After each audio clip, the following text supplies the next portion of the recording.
Olá a todos, sejam muito bem-vindos ao Bird Geek. No vídeo de hoje falaremos de um quadrinho, na realidade a última da carreira de um grande artista nacional. A obra em questão será A Caixa de Areia, de Lourenço Mutarelli. E aí pessoal, espero que vocês estejam bem, estejam gostando das nossas resenhas, né? Mulher Maravilha, quadrinho alternativo, né? Tentando trazer aí, não diria nem que é o melhor, porque como eu sempre falo, eu faço do jeito que dá pra mim, né? Então eu poderia ter talvez um aparato melhor. A capacidade eu não sei, sendo bem sincero, né? Eu não sou o cara com a melhor das autoestimas. Falando em gente pra baixo e com autoestima que não é lá essas coisas, hoje falaremos do último quadrinho do Mutarelli, né? Ele tá vivo, graças a Deus, fazendo aí vários trabalhos, né? Principalmente livros, tem adaptações cinematográficas, como O Cheiro do Ralo, eu já assisti o filme, o livro, né? Eu acho que também tem um filme do Noite Morto, eu posso estar enganado, tá? Recomendo que vocês pesquisem e tal. Vou tentar falar um pouco aqui mais dos arredores da obra, né, do Mutarelli, igual eu tentei trazer como estofo, né, complemento aí do Mouse Guard do Cuidador de Coruja, né, recomendo que vocês vejam também. Ele foi um cara bem prolífico, sabe? Tem livros, filmes, quadrinhos. O Diomedes, que eu diria que é a sua obra mais conhecida, creio eu, né? Tá na Companhia das Letras hoje em dia, assim como o próprio Caixa de Areia, tá bom? Essa aqui é a capa para vocês, tá ensacado, tá? Não vou tirar, mas é uma edição bem bacaninha, um formato que lembra um Moleskine, um caderno de anotação, um caderno de desenho, né? Um livrinho, tá? Essa é a capa, a lombadinha, beleza? A contracapa. Ela é bacana que ela é meio texturizada e tal. Se você abrir a edição, você vai ver assim que ela foi impressa do lado de dentro como se fosse algo vazado, como se fosse uma capa em relevo, que você vai ver o contrário do que tá aqui, sabe? O recheio, se não me engano, é em offset e a arte começa majoritariamente ali no preto e branco, mas no comecinho tem uns tons de sépia. Eu vou tentar, vamos lá. É um quadrinho meio complicado de se falar, gente. Ele é meio, eu não diria complexo de vários detalhes, mas ele é complicado de se botar em palavras, porque é uma leitura muito intimista, profunda, principalmente no caráter e na psique do próprio Mutarelli, tá bom? Vamos tentar. A história, ela se passa em dois tempos diferentes, em dois locais, linhas narrativas, que seja. Tá? A primeira, que é a que a gente vê o Carlton e o Clayton, beleza? São dois caras, né, um mais magro e outro mais gordo, dentro de um carro, trocando ideia, revisitando vários momentos das vidas deles, né? Cada um contando o seu caos, um tentando desmentir o outro. E isso, a partir dessa conversa dele, vai ser um dos pontos do que eu acho que fala a história, que é sobre o lance do que a gente idealiza com o que é real. Isso também tem um pouco de conexão com a própria narrativa do Mutarelli. E a outra é justamente a dele, tá bom? Neste caso, é um slice of life da vida dele, fazendo as coisas de casa, treinando o traço, cuidando do filho, né, trocando a areia do gato. Daí que vem o trem da caixa de areia, tá? Quando eu li no primeiro momento eu pensei que fosse a caixa de areia para o menino brincar, mas não, é a caixa de areia do gato, né? Inclusive, salvo engano, o nome do gato é Nanquim, que ele é todo pretinho, bonitinho, bem bacana. E aí a narrativa vai alternando entre esses pontos, né? A vida cotidiana do Mutarelli, trocando ideia com a mulher, relembrando coisas, né? E o lado do Carlton com o Clayton. Esse lance dos dois ali, né? Vou falar um pouco deles agora, de novo. É como se fosse um debate, sabe? Brincando, Platão e Aristóteles, né? O lance do empirismo com o mundo das ideias, alguma coisa assim. Tô zoando, tá? É só uma brincadeira. Mas é um ali contrastando a forma do outro, de ver a vida, de contar os casos, um tentando desmentir o outro, como eu disse, que o outro fica, velho, eu tava lá, tomando culpa, não foi assim. O outro, não, foi sim, eu falei com a moça, não, tal coisa. Ele, mano, eu tava lá, não vem querer meter esse caô, você vai querer meter o caô pra mim, que eu tava lá contigo. Essas contações de histórias, um tentando apertar o outro, sabe, tentando acertar o calo do outro, que aí você fica pensando, né, que tipo de amizade é essa que um fica tentando, não diria magoar, mas como se fosse apertar, sabe? Chegar no calo do cara, incomodar, espizinhar. Eu acho que vai muito além, né? Porque a gente vai pensar assim, não, mas isso é uma amizade normal. Mas a gente pensa assim, que é um ficar riando o outro, brincadeira, né? Principalmente quando é combinado, né? Porque é meio paia ficar tirando sarro de quem te estende a mão, a pessoa que você tem um coleguismo, uma amizade duradoura e no seu passatempo é, sei lá, humilhar ou fazer pouco caso do seu colega, da sua amizade duradoura. Voltando agora pro lado do Mutarelli, vamos tentando. Devagarinho a gente chega lá. O lado do Mutarelli, por que é o lance da caixa do gato, né? Da caixa de areia. Ele tá um dia limpando e ele já tá nessa bitolagem, né? Já tá nessa viagem ali sobre a sua vida, o seu passado, etc., ele começa a futricar ali pra limpar, né, tirar a titica do gato, uma coisinha ou outra. Ele começa a encontrar brinquedos, fotos, coisas do passado dele mesmo.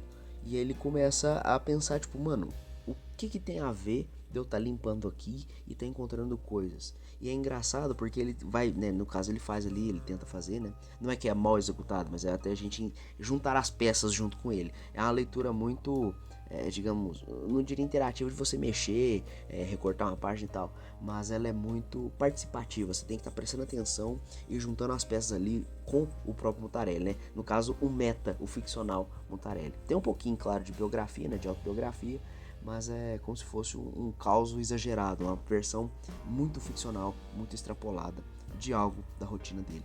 E ele faz um nexo com a caixa de areia de quando ele brincava. Por isso que eu pensei que era a caixa de brinquedo de areia, né, para criança. Não no tempo presente, mas sim no tempo do passado. Mais pra frente na história tem um link, como se a caixa de areia do gato fizesse um portal, né, interdimensional, transtemporal, alguma coisa assim, da infância do Mutarelli com a caixa do gatinho do gato dele, né, do Nanquim. E é bacana porque uma coisa ou outra na história, pelo menos, né, pô, esse brinquedo aqui eu perdi quando eu tinha 8 anos. Não, essa foto aqui eu sumi quando eu tinha, sei lá, 9, 10. O que tá acontecendo, né? Pelo amor de Deus. As narrativas vão indo, avançando por conta, e tem horas que elas se esbarram. Até lá no final mesmo, todo mundo tá junto. Numa cena bem legal, bem diferente. Mas durante o andar, tem hora que as cenas, as vertentes, né? As narrativas se trombam, tá bom?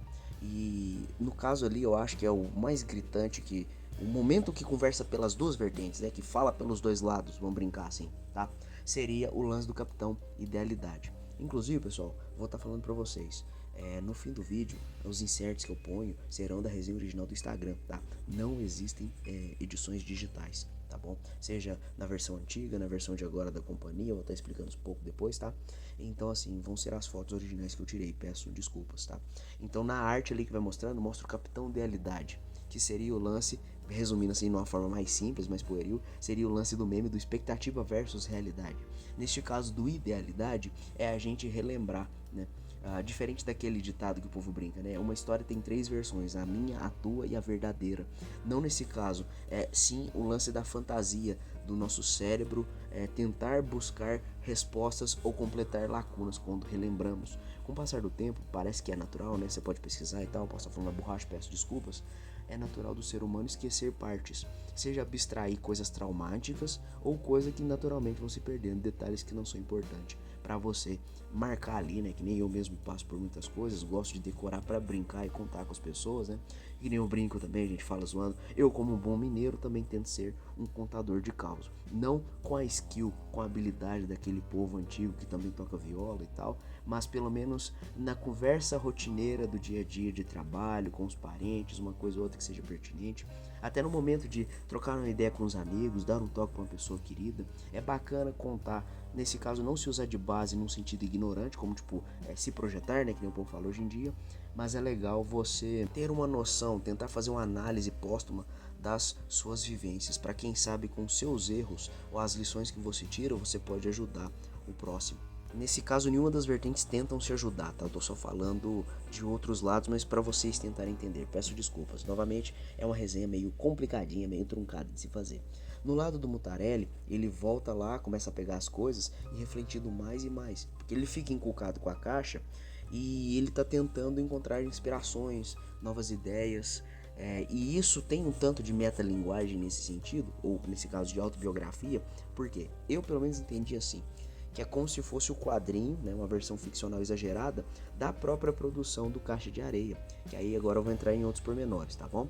O Caixa de Areia ele foi a última obra em quadrinhos e originalmente ele não saiu pela Companhia das Letras. Assim como o Diomedes, que também está na mão da companhia hoje em dia, essas duas obras que eu tô falando, o Caixa e o Diomedes, são originalmente da Devir. E se não me engano, eu não sei se ele falou isso em algum podcast, mas é o que eu lembro, tá? Dois que eu lembro assim de bate-pronto. Um que ele foi no finado Ben-Hur Podcast, né? Que é do Bento Ribeiro, que hoje em dia tá com o Chapado Crítico. E aquele, acho que é Yuri Moraes, né?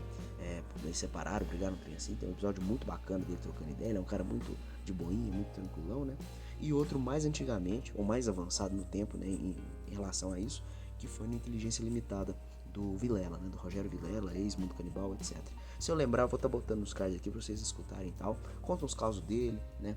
Conta o malfadado caos do lance do falso surrupeiro, não sei se eu posso falar essa palavra por conta do bot do YouTube, tá? Quando pega a galera e pede dinheiro em troca, põe coisa na cabeça, sabe? Né? Dá uma banda com a pessoa e dá um perdido. É isso aí, tá? Começa com S e termina com tro. Acho que vocês vão saber, tá bom? É um bagulho muito traumático na vida dele. Além dessas duas obras da Devir, tem outras coisas mais antigamente, os Independentes, outras coisas, né? 90% ou tudo já de uma vez foi resgatado pela Comic Zone. Se você gosta da editora ou quer procurar mais materiais do Diomedes na versão mais roots, começo de carreira, corra atrás. Capa Preta, Mundo Pet, mais uma cacetada, não vou lembrar todos de cabeça, tá? Então, na minha opinião, esse lance do que está sendo mostrado aqui é uma espécie de making-off exagerado do próprio Caixa de Areia, porque por obrigação de contrato ele tinha que dar mais uma obra para Devir, no caso foi a Caixa de Areia. O traço, inconfundível, né? De novo, sendo a ótima obra em quadrinhos, talvez ele deu tudo de si, ou já estava bem treinado, bem aquecido.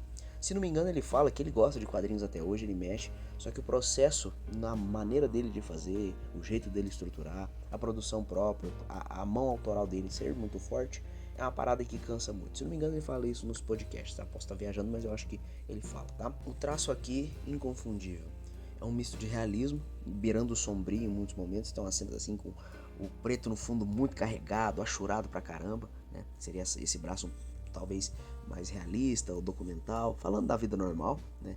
Enquanto isso nós temos também do outro lado, quando é o Clayton e o Carlton, né? Carlson, sempre confundo os nomes, mas é os dois brothers no carro, é aquela vertente mais caricatural, mais distorcida, me lembrou muito o próprio Diomedes.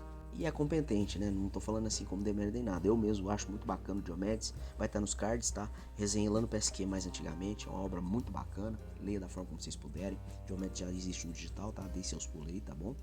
Então, assim, falando agora para arrematar, pessoal, é um quadrinho que ele propõe esse lance, talvez da visão em retrospectiva, uma autoanálise, talvez. Esse lance do idealismo, como eu falei, do Capitão Idealidade, que é um dos momentos em que eu mais lembro, né? E é legal também no final que ele meio que conforma. Eu posso estar falando uma bobagem, tá? Mas ele meio que aceita a vida que ele teve, a rotina que ele tem ainda, né? Porque não é um negócio épico. A vida de quadrinista não é nada épica, né? E nesse caso também ele ainda mexe com outras mídias, né? Cinema, livros também e tal. Então assim, é um quadrinho que ele fala muito do próprio Mutarelli. A rotina dele, esse lance da autoralidade, o contraste de realidade e idealidade, né? De novo aí falando pela milionésima vez do Capitão Idealidade, que é esse lance das nossas expectativas até para a vida futura, quem sabe? Pois durante algum dos causos ali, eles ficam, né, o Carlton e o Clayton, eles ficam trocando ideias sobre o passado. Peguei tal menina e tal, e quando também não se conheciam. Então também meio que tenta, né?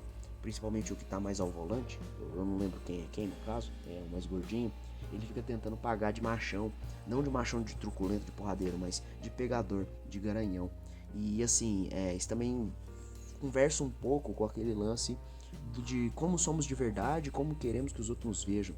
Esse lance desse contraste é curioso ver, porque tem muita gente que tenta ser o que não é, né? E aí também você pode tentar botar aí no contraste ou na comparação e tal, né? Equiparar a vida real com a vida digital, por exemplo, que seriam os termos de hoje em dia. É um quadrinho diferente, eu não sei nem se eu saí do lugar, falando bem sinceramente pra vocês, tá? É uma obra legal, fala muito dele, como eu disse, e é uma experiência diferente. Eu não acho que é uma perda de tempo, sinceramente, eu acho que é uma leitura que vai te agregar alguma coisa. Novamente, que nem eu usei aí de base algumas coisas minhas, eu acho que muito desse caso aqui da leitura é você ter um pouco de bagagem. Se você é novo e já tem bagagem, ou acha que tem, arrisque a leitura. O problema é o preço. Vocês viram um preço aí, eu lembro que eu comprei, acho que até mostrei aqui no canal, né, em algum vídeo de aquisição, eu devo ter pego um 40, tantos por cento, ainda assim é pesado, sabe? O acabamento é legal, mas o tamaninho, o número de páginas, então tem que ser um desconto bem considerável para vocês desfrutarem de tal obra. Mas assim, do fundo do coração, eu acho que vale a leitura, tá? Não vai esperando um ponto, é negoção. Tanto que eu acho que deve ter um pouquinho ali de obrigação no meio do andamento da obra, sabe? Tipo, não, tem que fazer para acabar e tal. A obra não traz um puta rombo, um negócio, um plot twist, nem nada. Só que é legal essas divagações sobre o passado, a vida, os ideais, o que pensávamos ser no futuro, né? O que queríamos ser com o que somos agora. esse contraste, essa quebra de expectativa, esse choque de realidade. É bacana, é bacana. É uma leitura diferente. Se você for mais velho, talvez você vai tirar muito mais significado do que eu, né? Eu sou um pivete, eu sou um moleque, mas eu tenho um pouquinho de vivência de certas coisas. E eu acho que eu já consegui, pelo menos, arranhar um pouquinho a superfície da obra. Quero reler daqui uns anos, daqui uns meses, quando for possível, né? Depois de mais algumas experiências, quem sabe, tá bom? Então fiquem com as artes aí. Me desculpe se eu não consegui arranhar muita coisa, mas é uma obra muito intimista, é muito intrincada. Não no andamento, mas como eu disse, esse lance de juntar as peças, você interpretar, sabe? É um bagulho muito fechado. Fiquem com as artes. Um beijo, um abraço. Tchau, tchau.